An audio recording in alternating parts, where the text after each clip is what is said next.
ഈ പഞ്ചായത്ത് എന്ന് പറയുന്ന ആരുടെയും തറവാട്ട് സ്വത്തല്ല. എല്ലാ ആളുകൾക്കും ഒരുപോലെ അവകാശമുള്ള സ്വയംഭരണ സ്ഥാപനമാണ്. നിങ്ങൾ വായിച്ച ലിസ്റ്റുള്ള ആരെയും ഞങ്ങൾ അംഗീകരിക്കുന്നില്ല. ഈ പറഞ്ഞ ആരെയും അംഗീകരിക്കുന്നില്ലെങ്കിൽ ഈ പഞ്ചായത്ത് ഭരിക്കാൻ യോഗ്യതയുള്ളവൻ ആരാടാ? പഞ്ചായത്ത് ഇലക്ഷൻ നിൽക്കാൻ ലക്ഷപ്രഭു കാണുമൊന്നുമില്ല. പാവപ്പെട്ടവന് നിൽക്കാൻ അവകാശമുണ്ട്. എന്റെ മണ്ടക്കാട്ടമ്മേ, ഇവൻ എന്തൊക്കെയായി പറയുന്നത്? പഞ്ചായത്തിൽ സ്ഥാനം വേണമെങ്കിൽ മത്സരിച്ച് ജയിക്കണമെന്ന്. മത്സരമോ? കുറുപ്പദ്ദേഹത്തിനെ എതിർക്കാൻ തന്റെ ഉള്ളവൻ ആളുണ്ട് അവിടെ? ഞാനുണ്ട്. നീയോ? ഞാൻ മാത്രമല്ല, എല്ലാ വാർഡുകളിലേക്കും സ്ഥാനാർത്ഥിയുടെ ലിസ്റ്റ് ഞങ്ങൾ തയ്യാറാക്കിയിട്ടുണ്ട്. വായിച്ചു. 1 സുരേന്ദ്രൻ, 2 യൂണിയൻ സെക്രട്ടറി ശങ്കരൻ, 3 ചേന്നന്റെ മകൾ മാല. ചേന്നന്റെ മകൾ പഞ്ചായത്ത് മെമ്പറിയോ? എന്താ, അവൾ ഈ പഞ്ചായത്തിൽ ജനിച്ചു വളർന്നവളല്ലേ? നിങ്ങളെപ്പോലുള്ള മുതലാളിമാരെ ആദ്യമായി തൊഴിലാളികൾ എതിർക്കാൻ പോവുകയാണ്. തന്നോട് ഞാൻ ആദ്യമേ പറഞ്ഞല്ലേ ഞാൻ നിൽക്കുന്നില്ലെന്ന്. ഞാൻ പോവുകയാണ്. ആരും ബഹളം ഉണ്ടാക്കരുത്. നമ്മൾ അന്തസ്സുള്ള കാര്യത്തിന് വന്നവരാണ്. പോകരുത്, മാനക്കേടാണ്. നമ്മൾ പോയാൽ തോട്ടോടിയെന്ന് പറയും. പിന്നെ ഈ തെന്നോട് ഞാൻ മത്സരിക്കണം. മത്സരിച്ചില്ലെങ്കിൽ അവൻ പഞ്ചായത്ത് പ്രസിഡന്റ് ആവും. നമ്മൾ അവന്റെ കീഴിൽ കഴിയേണ്ടി വരും. സുരേന്ദ്ര, നീ തീയോടാണ് കളിക്കുന്നത്. തോറ്റ് തൊപ്പയിടും. അത് നമുക്ക് കാണാം. നീ തോറ്റാൽ തലമൊട്ടിയടിച്ച് ഈ നാട്ടിൽ നിന്ന് പോണം. പോകാം. പക്ഷേ കുറുപ്പദ്ദേഹം തോറ്റാലോ? കുറുപ്പദ്ദേഹം തോക്കില്ലടാ. തോറ്റാലോ? തോറ്റാവുന്ന അദ്ദേഹത്തിന് സ്വത്തിന് കഴുകി തരണോ? വേണ്ട. പിന്നെന്താ, അദ്ദേഹത്തിന് മോളെ കെട്ടിത്തരണോ? എന്താ പറഞ്ഞത്? മോളെ കെട്ടിച്ചു തരാമെന്ന്. അതിനുള്ള നട്ടൽ ഇദ്ദേഹത്തിനുണ്ടോ? ചുണയുണ്ടെങ്കിൽ പന്തയം വെക്കണം, അല്ലെങ്കിൽ പിന്മാറണം. ഞാൻ പിന്മാറാനോടാ പട്ടി. പിടിയില്ലേട്ടാ, ഇതൊരു ഭാഷയാണ്. പറയാൻ തയ്യാറാണെന്ന്. ആണത്തുമുണ്ടെങ്കിൽ പന്തയം വെക്കണം. പന്തയമല്ല, നീ ജയിച്ചാൽ എന്നെ മോളെ കെട്ടിച്ചു തരാം. നാട്ടുകാരെ, ഈ പന്തയം നിങ്ങൾ കേട്ടല്ലോ. ഈ പന്തയത്തിന്റെ അടിസ്ഥാനത്തിൽ ഞങ്ങൾ രണ്ടുപേരും മത്സരിക്കാൻ പോവുകയാണ്.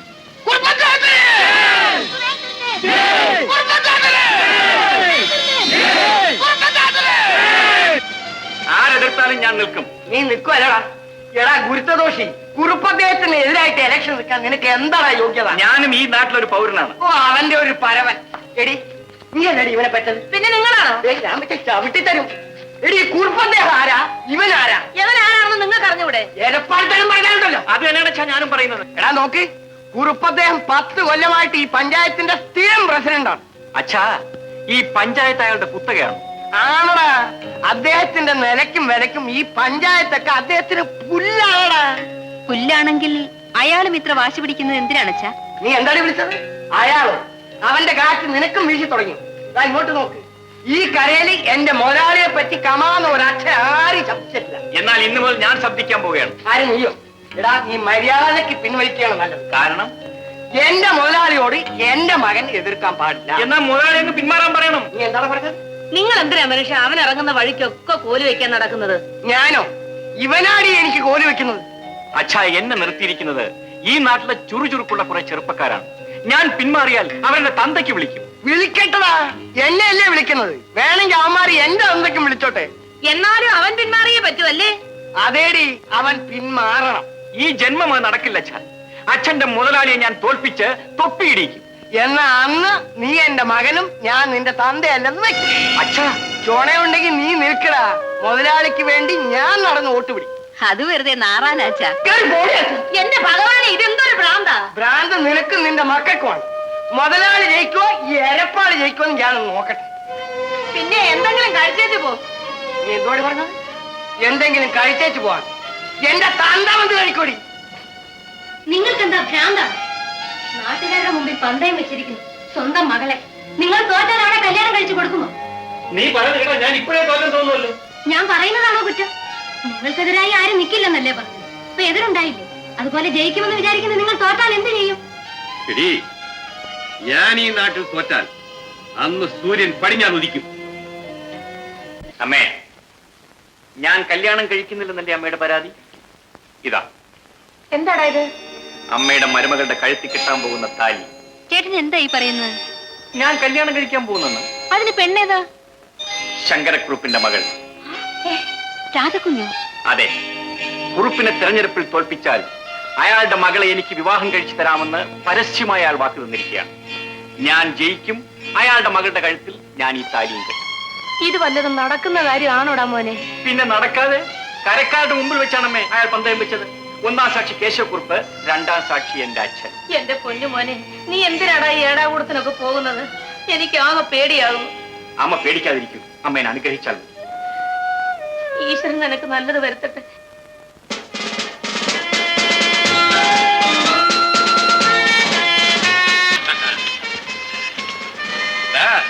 എങ്ങനെ ഇരിക്കുന്നു? എല്ലാ വോട്ടും നമുക്കളങ്ങനെ. ആ ക്ഷവരക്കാരന് ഉടനെ വിളിച്ചോളൂ. എന്തിനാ? സുരേന്ദ്രന്റെ തല മുട്ടയടിക്കാല.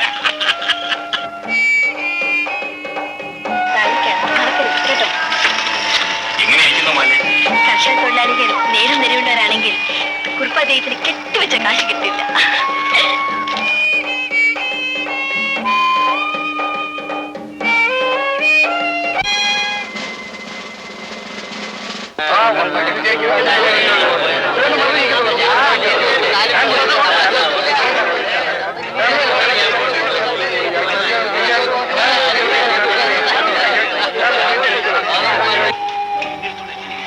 എണ്ണന്റെ ആവശ്യമില്ല, നമ്മളെ ജയിക്കൂ. ശരിയാ, പക്ഷെ അവന്മാരൊക്കെ വളരെ സന്തോഷത്തിലാണ്. അണയാൻ പോകുന്ന വിളക്ക് ആളി കത്തും. അത് തോൽക്കാനുള്ള സന്തോഷമാണ്. പക്ഷെ കുറുപ്പത്തെ ഇവിടെ നിൽക്കണ്ട, വീട്ടിലേക്ക് പോയാട്ടെ. അതെന്താ? തവളക്ക് വളരെ കുറച്ചേ ഉള്ളൂ. ഈശ്വര, ചതിച്ചോ? ഒന്ന് ഞാൻ പോവുക. അതൊന്ന് കൊച്ചോ, ഞാൻ രണ്ടിലൊന്ന് അറിഞ്ഞേ വരൂ. 450 വോട്ടിന്റെ ഭൂരിപക്ഷത്തോടെ സുരേന്ദ്രൻ വിജയിച്ചിരിക്കുന്നു.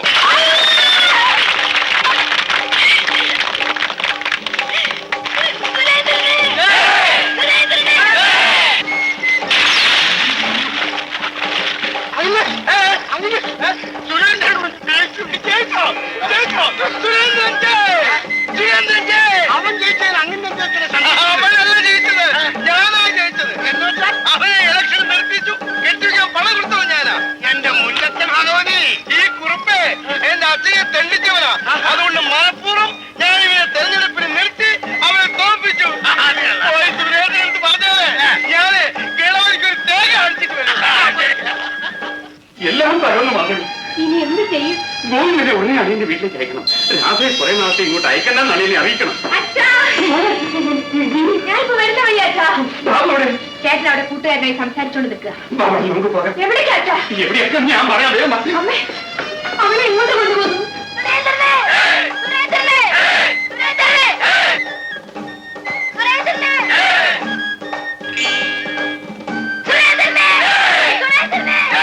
അയ്യോ മോളെ, ചതിച്ചു. എന്താ അച്ഛാ? സുരേന്ദ്രന്റെ ജാഥ വരുന്നുണ്ട്. അതിന് നമുക്കെന്താ? മോളെ, തെരഞ്ഞെടുപ്പിൽ അവൻ ജയിച്ചാൽ നിന്നെ അവന് വിവാഹം കഴിച്ചു കൊടുക്കാമെന്ന് ഞാൻ പന്തയം വെച്ചിട്ടുണ്ടായിരുന്നു. അച്ഛാ, അയ്യോ വരും മോളെ. ഞാൻ വരില്ല. ഞാനല്ല പന്തയം വെച്ചത്. അവൻ എന്നെ എന്ത് ചെയ്യുമെന്ന് കാണട്ടെ. മോളെ,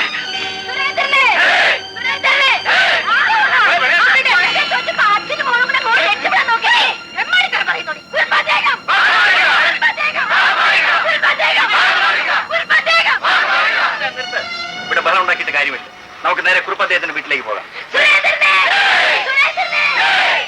അച്ഛാ, കരക്കാരുടെ മുമ്പിൽ വെച്ച് എന്റെ കഴുത്ത് വെട്ടി തരാമെന്ന് അച്ഛന് വാക്ക് പറയാമായിരുന്നല്ലോ. ഞാൻ സന്തോഷത്തോടു കൂടി കഴുത്ത് വെട്ടി തരുമായിരുന്നു. എന്നോട് ക്ഷമിക്കൂ മോളെ. ക്ഷമിക്കാനോ? ഞാൻ പ്രായപൂർത്തിയായ ഒരു പെണ്ണാണ്. അച്ഛന് പന്തയം വെക്കാനുള്ളതാണോ എന്റെ ജീവിതം? ആ തെണ്ടിക്ക് എന്നെ വിവാഹം കഴിച്ചു കൊടുക്കാമെന്ന് പറയാൻ അച്ഛനുണ്ട് അവകാശം. മോളെ,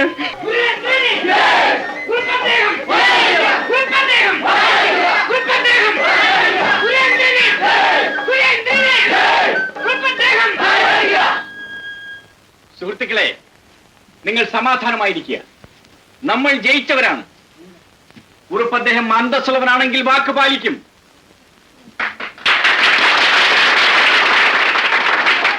ഗോവിന്ദ, നീ എന്റെ കുടുംബത്തിന്റെ മകൻ രക്ഷിക്കണമല്ലോ. അങ്ങനെ ഇന്ന് വരെ നീ എന്റെ കാലം പിടിച്ചിട്ടുള്ളൂ. ഇന്ന് ഞാൻ നിന്റെ കാലം പിടിച്ചാൽ എന്താണ് ഈ കാണിക്കുന്നത്? ഗോവിന്ദ, നിന്റെ മകൻ ഞാൻ എന്ത് വേണമെങ്കിലും കൊടുക്കാം. എന്റെ മകളെ മാത്രം ചോദിക്കരുതെന്ന് പറയണം. ഞാൻ പറയാറില്ലേ, ഞാൻ ഈ കുടുംബത്തിന് ഒരു ചീത്ത പേരുണ്ടാക്കിയില്ലാകില്ലേ. ഞാൻ തിന്ന ചോറിന് നന്ദിയുള്ളവരാണ്. ഞാൻ പറയാം,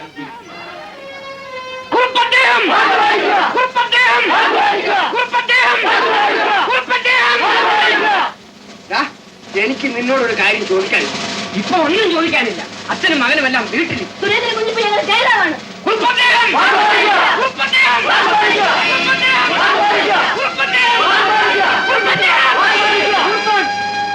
എന്താ ഇവിടെയും കൂലി പ്രശ്നമാണോ? ഇത് കൂലി പ്രശ്നമല്ല, താലി പ്രശ്നമാണ്. എല്ലാം അറിഞ്ഞു കാണുമല്ലോ. ഒന്ന് ചുമ്മാ വിരിയടാ അളിയ. നിന്നെ പെണ്ണ് കെട്ടിച്ചെന്നെ വിടാവുന്നു.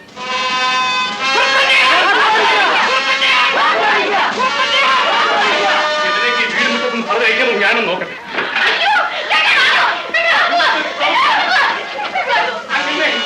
അവനോടൊരു വാക്ക് പറയാൻ മറ്റുള്ളവർ സമ്മതിക്കുന്നില്ല. എന്നെ തല്ലിക്കൊല്ല്. എന്റെ ഈ അമേരിക്ക ഇങ്ങനത്തെ ഒരു മകനുണ്ടായി എന്റെ കൈ കൊണ്ട് എടുത്തു വളർത്തിയ കുഞ്ഞല്ലേ എന്നെ കൊല്ലട്ടെ. മോനെ പാവാടാ, ഞാനാണ് തെറ്റുകല്ല. നീ എന്നോട് ക്ഷമിക്കാൻ. നിങ്ങൾ എന്റെ തന്തയായിപ്പോയി. ഇല്ലെങ്കിൽ എന്റെ പെങ്ങളെ കൊടുക്കാമെന്ന് പറഞ്ഞ് നിങ്ങൾ നാവിയാൻ ചവിട്ടിപ്പിന്നെ. പറയൂ, അച്ഛന്റെ അഭിമാനം രക്ഷിക്കാൻ എന്റെ പെങ്ങളെ കുരുതി കൊടുക്കാൻ തന്നെയാണോ തീരുമാനം? എനിക്കത് ഇപ്പോഴറിയണം. പറയൂ, പറയാൻ.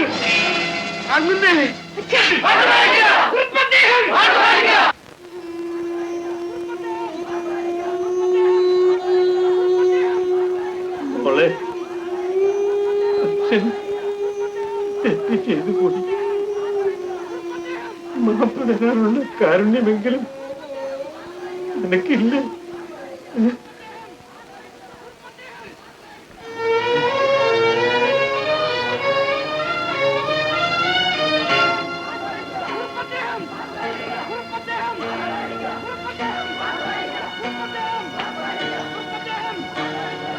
രാധേ, ഇതിനൊരു തീരുമാനം എടുക്കേണ്ടത് നീയാണ്. ഞാൻ എന്താ തീരുമാനം എടുക്കേണ്ടത്? അച്ഛൻ പറഞ്ഞതുപോലെ ഞാൻ അവന്റെ കൂടെ ഇറങ്ങിപ്പോണോ? അമ്മ പറയൂ. എനിക്കൊന്നും പറയാനില്ല. പക്ഷേ നിന്റെ അച്ഛൻ ഹൃദയം പൊട്ടി മരിക്കാതിരിക്കണമെങ്കിൽ നീ വിചാരിച്ചാലേ പറ്റൂ. ഒന്നുകിൽ നിന്റെ കഴുത്തിൽ താലി കയറണം, അല്ലെങ്കിൽ ഞാൻ വിധവയാകും. എന്ത് വേണമെന്ന് വെച്ചാൽ നീ തീരുമാനിച്ചോളൂ.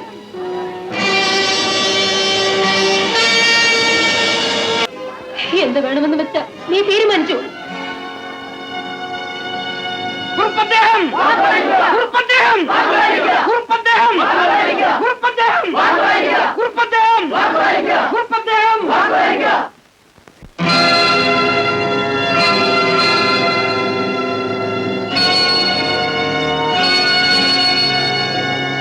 എന്റെ അച്ഛൻ താമരശ്ശേരി ഗോപാലകുറുപ്പ് അന്തസ്സുള്ള മനുഷ്യനാണ്. അദ്ദേഹം ഇന്നുവരെ പറഞ്ഞിട്ടുള്ള വാക്കുകളെല്ലാം പാലിച്ചിട്ടുണ്ട്. ആ അച്ഛന് വേണ്ടി ഞാൻ ഈ വിവാഹത്തിന് സമ്മതിക്കുന്നു. സുരേന്ദ്രനും രാധക്കുഞ്ഞിനും, സുരേന്ദ്രനും രാധക്കുഞ്ഞിനും, സുരേന്ദ്രനും രാധക്കുഞ്ഞിനും, സുരേന്ദ്രനും രാധക്കുഞ്ഞിനും, സുരേന്ദ്രനും രാധക്കുഞ്ഞിനും, സുരേന്ദ്രനും രാധക്കുഞ്ഞിനും, സുരേന്ദ്രനും രാധക്കുഞ്ഞിനും.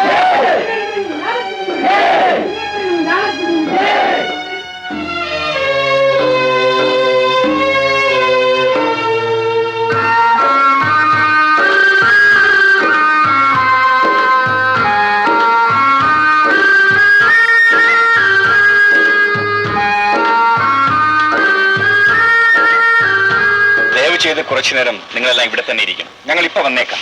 വരൂ രാധ.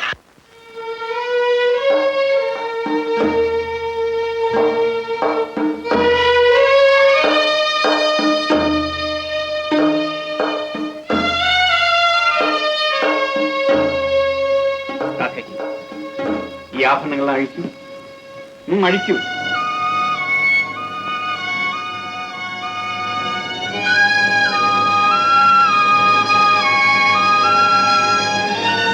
ഞാൻ പന്തയം വെച്ചത് രാധയെ മാത്രമാണ്, അവളുടെ സ്വത്തിനെ.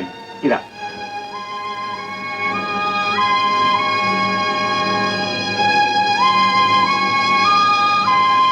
വരൂ.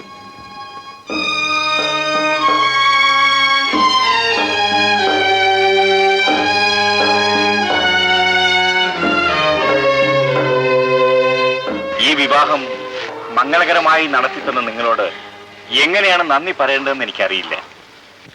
ജീവിതത്തിലെ പ്രധാനപ്പെട്ട ഒരു സംഭവമാണ് വിവാഹം. കൊട്ടും കുരവയും സദ്യയുമെല്ലാം അതിന്റെ ചടങ്ങുകളാണ്. ഇത് പെട്ടെന്ന് നടന്ന ഒരു വിവാഹമായതുകൊണ്ട് ഒരു വയറ് ചോറ് തരാൻ പോലും ഞങ്ങൾക്ക് നിവൃത്തിയില്ലാതായിപ്പോയി. അതുകൊണ്ട് നിങ്ങൾ എല്ലാവരും സദയം ക്ഷമിച്ച് ഞങ്ങൾ അനുഗ്രഹിക്കണമെന്ന് അപേക്ഷിക്കുന്നു. സുഹൃത്തുക്കളെ, ഇത് നമ്മുടെ കുടുംബത്തിൽ നടക്കുന്ന ഒരു വിവാഹമായിട്ട് കരുതണം. അതുകൊണ്ട് വിഭവസമൃദ്ധമായ സദ്യ ഒരുക്കി മൃഷ്ടാന്ന ഊണും കഴിഞ്ഞ് നമ്മൾ ഇവിടുന്ന് പോകാൻ പോകുന്നുള്ളൂ. എങ്ങനെയാ സദ്യ ഒരുക്കുന്നത്? ഒരുമിച്ച് നിന്നാൽ മതി. യഥാശക്തി മഹാബലം. അവരവരാൽ കഴിവുള്ള സാധനങ്ങൾ ശേഖരിച്ചുകൊണ്ട് വരിക. നമുക്ക് വിഭവസമൃദ്ധമായ സദ്യ ഒരുക്കുകയാണ്. ആ പോയി പോയി